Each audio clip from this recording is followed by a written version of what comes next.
ఈరోజు రాజ్యాంగంలో ఒక రాష్ట్రానికి ఎవరు ఎక్కువ స్థానాలు సంపాదిస్తే వారు అధికారాన్ని చేపడతారు.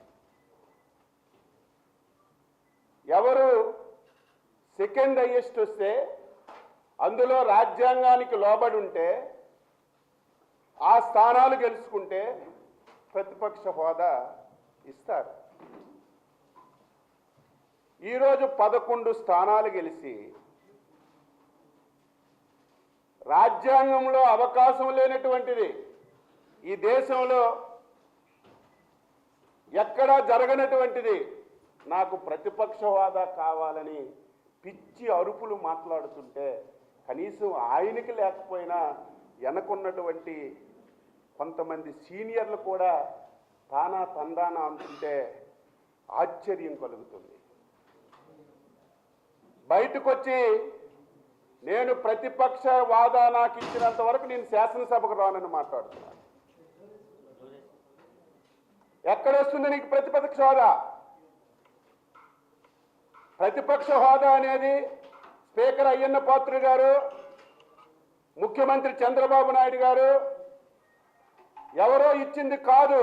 ప్రతిపక్ష హోదా అయినా అధికార పక్ష హోదా అయినా ఇచ్చింది ప్రజలనే విషయాన్ని నువ్వు గుర్తుపెట్టుకోవాలని చెప్పి తెలియజేస్తున్నాను. ఈరోజు ప్రజలు నన్ను శాసనసభ్యుడిగా గెలిపించారు కాబట్టే నేను శాసనసభకు వచ్చాను.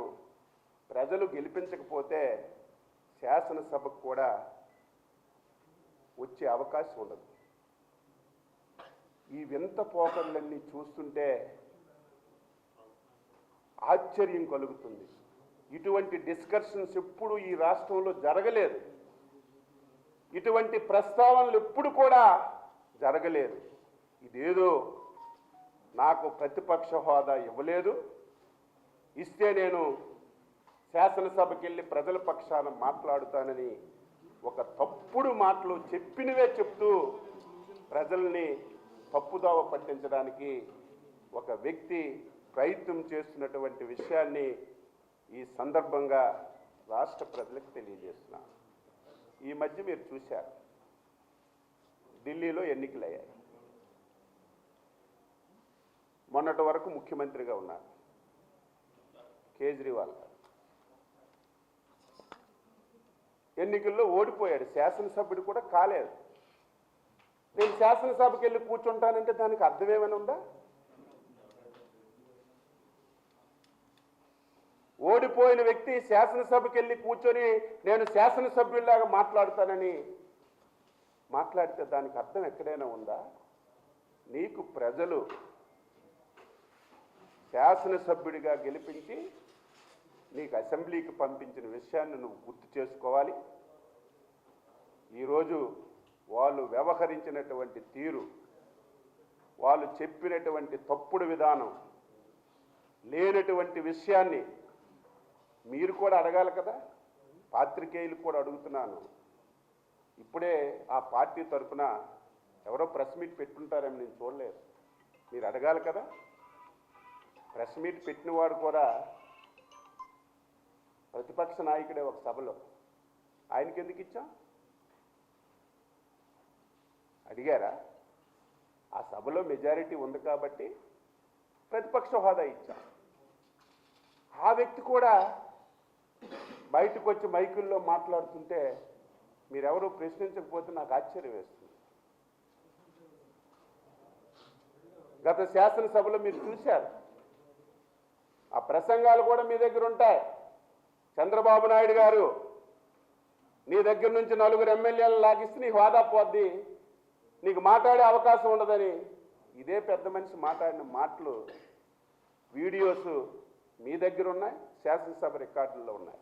అంటే అధికారం ఉన్నప్పుడు ఒకటి, అధికారం లేనప్పుడు ఒకటి, చెప్పిన అబద్ధాలే చెప్పుకుంటూ పోతే ప్రజలు నమ్ముతారనుకుంటే ఇది ఒక అవివేకం అని చెప్పి తెలియజేస్తూ, ఆ పార్టీ లేకపోయినా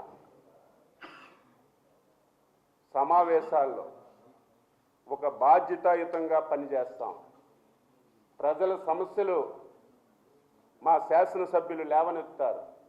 ప్రభుత్వం ప్రతిదానికి ఆన్సర్ చేసి ఈ రాష్ట్ర ప్రజలకి స్పష్టంగా ఈ ప్రభుత్వం చేసిన కార్యక్రమాలన్నీ చెప్పడానికి శాసనసభ వేదికను వాడుకుంటామని ఈ సందర్భంగా తెలియజేస్తూ, ఇది ప్రజలు అసహించుకుంటున్నారు. ఈరోజు వాళ్ళు మాట్లాడినటువంటి మాటలు చూస్తే పిచ్చెక్కిందా, మెంటల్ అయిపోయారా? ఈ దేశంలో ఎక్కడా లేదు ఇటువంటి వాదనే కాదు, ఇటువంటి ప్రతిపాదన ఎక్కడా లేదు. ఎలాగిస్తారు? ఇంకా 4 రోజులు పోతే నాకు ముఖ్యమంత్రి ఇస్తేనే నేను శాసనసభకు వస్తానని మాట్లాడినా ఆశ్చర్యపోవక్కర్లే. ఆ వ్యవహారం అలా ఉంది,